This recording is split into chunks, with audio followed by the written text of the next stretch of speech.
there guys, it's me, Malorian, with another video for new players. Now, when I put up the post up in our local group saying, hey new players, what's something you want to be knowing more about? Joel Daniel said winning. Now, this was tongue-in-cheek, but at the same time, very, very true, and kind of like sadly true.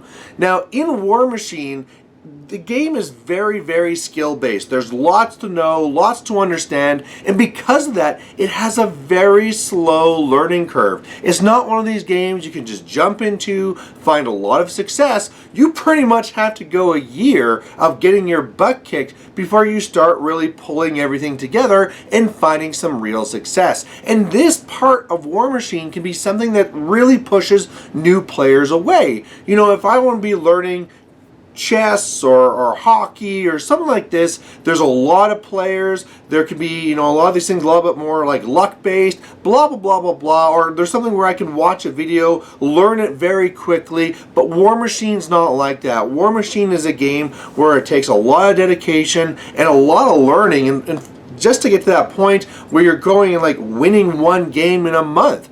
And so this, put things straight right from the get-go, this video is not going to change this for you. If you're a new player and you're watching this video, it's not like watching this will magically make you a better player. However, what I'm hoping to do with this video is set you up and give you the tools and the steps in order to become a better player and start winning games. And you know, just finding those smaller wins and those smaller bits of success, they'll make it so that the game's not so hard to stick to. It's not just I'm coming down to the shop again, getting my butt kicked once or twice, and then heading back home. So I think the very first thing that I can't lie about is that Warmachine is a lot about knowledge.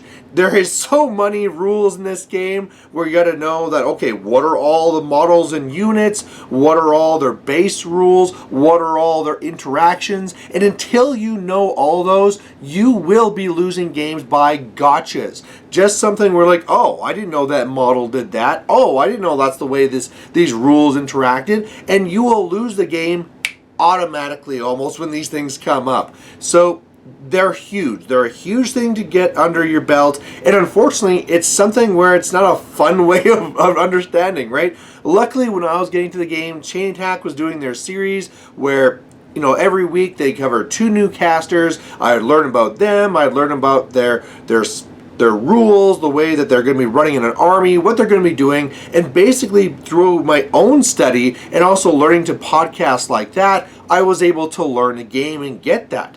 Now, usually now Chain Attack doesn't cover that stuff at all. They're covering other things, and so it's really on you to try and learn these things. You have to spend time with your war room open and saying, all right, today I'm going to be learning Retribution, okay, or their casters or something like that, and just slowly going through. Otherwise, it has to be a thing where you're just going to be playing games and getting those gotchas until you've been hit by all the gotchas, and then hopefully you remember them all so that the second time they come up, you'll remember them again. And this is one of these things that it's not like all or nothing. You know, it's not like you have to be dedicating 4 hours a day to be trying to learn this thing. But I mean, you just have to make sure you're dedicating some time to this, and the more time that you can dedicate to it, the better you're going to be. When I was actually trying to push to be in the WTC, and I was asking at the time my mentor, what should I be doing to be trying to prepare myself for the WTC, he didn't tell me, oh, you have to be playing against A players, you got to be playing this many games, blah blah blah blah blah. You have to be spending time every single day in War Room learning what everything does. So that's the unfortunate thing. You know, that's not the fun part, like I said. So let's get to what's the secondary fun part that you will enjoy doing. Now, when it comes to winning, there's a few main ways you're going to be winning a game. You could be winning by assassination. You could be winning by scenario. We could also say you could be winning by attrition. And the dark fourth one, you might be trying to win by death clock. Now, let's go through these and talk about how you are going to be using this in your game. So, assassination. Very simply, you can win the game by killing one model. If you go and kill the enemy's caster, bam, that's it, you win the game. So, for new players, that might be a great way to go, because if I just point all my guns that way and kill that one thing, I might win the game. So that might be one way you want to go. Secondly, you might want to go for a scenario.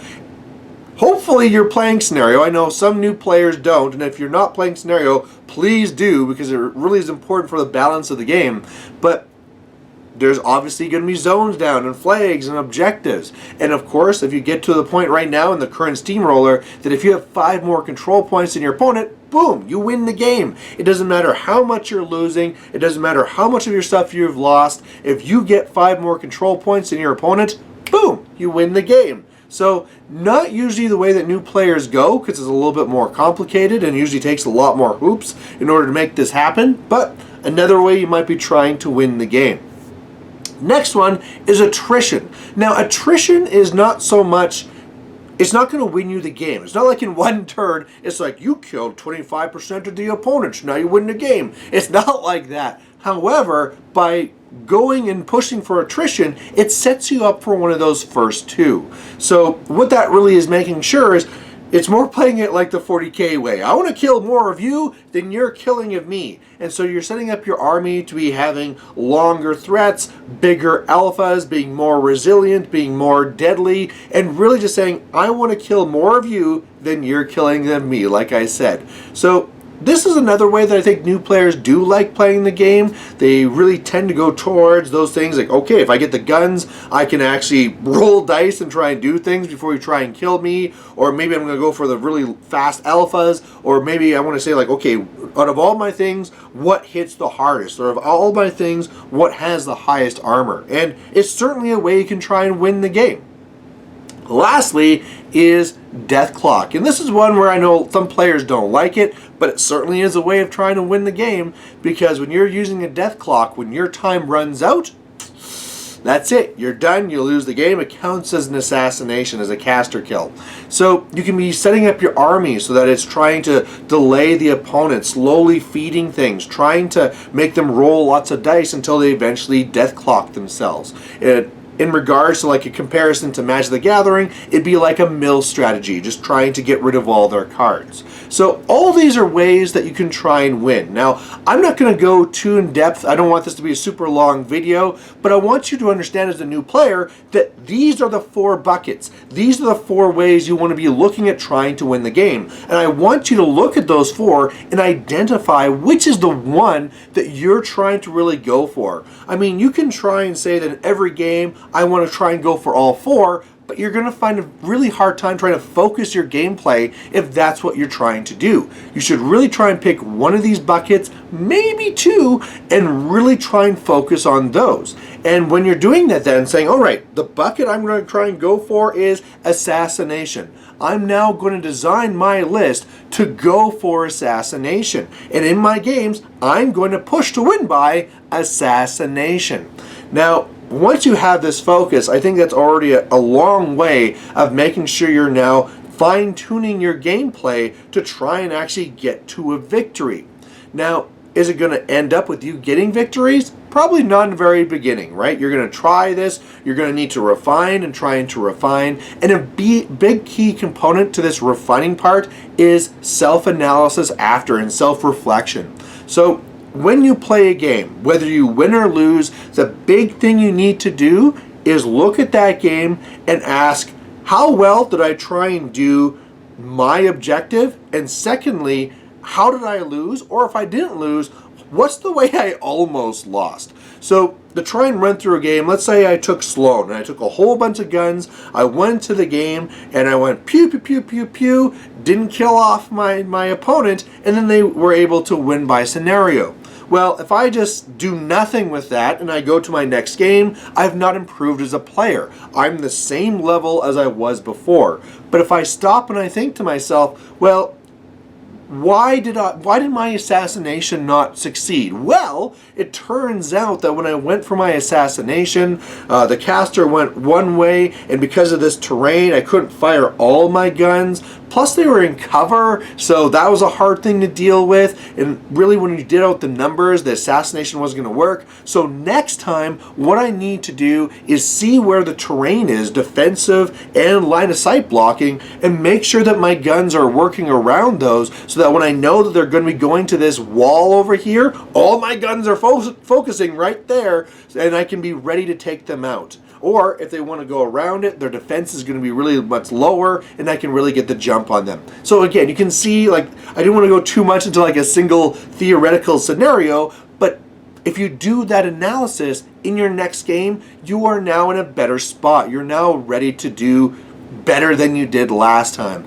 And maybe this might take taking pictures and doing battle reports, but it might just be that right after, like, okay, I'm going to talk to my opponent. I'm going to say to my opponent, okay, you know, let's talk about this game. What went well? What didn't do well? What mistakes did I make? Maybe when I get back home, I'm just going to spend 5 minutes thinking over the game in my head. Whatever it is, you just need that self-analysis.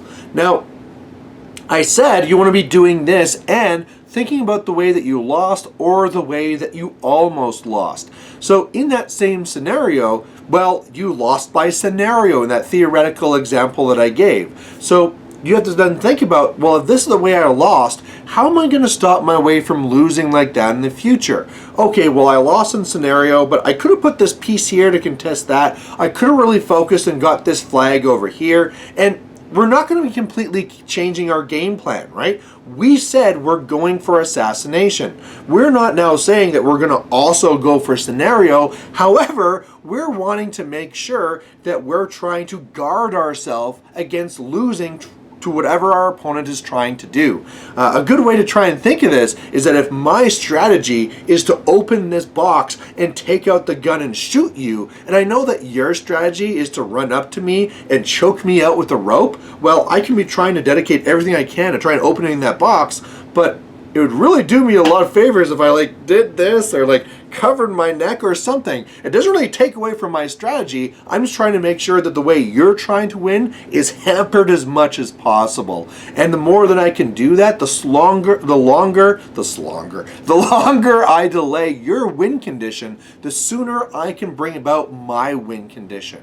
And again, just like how I said you want to be doing that analysis and that reflection on how you won, you need to do this. And maybe, you know, there was nothing in the beginning. Maybe you said, I did everything I could for winning by assassination. There's no way I can improve it, but I didn't get there because I lost by this way. And now again, as long as you spent that time, as long as you did that analysis and got to that second game, now that you're guarding against that, you're a better player. And by doing this over and over again in small increments, you're going to get better, you're going to get better, you're going to get better, and you're going to find those wins. So there you go. There's the video. You got to be doing your homework. You got to be learning all the rules, and not just a basic thing like this is how power attacks work, but just learning how these are all the models are, knowing how they work, doing your games, setting yourself up with a focus with one of those 4 win conditions, and then through self-analysis, always trying to improve. So there you have it. Joel Daniel, I hope this is going to help you, and you're going to be getting tons of wins. Hopefully kick my ass next game, and otherwise, I'll catch you later.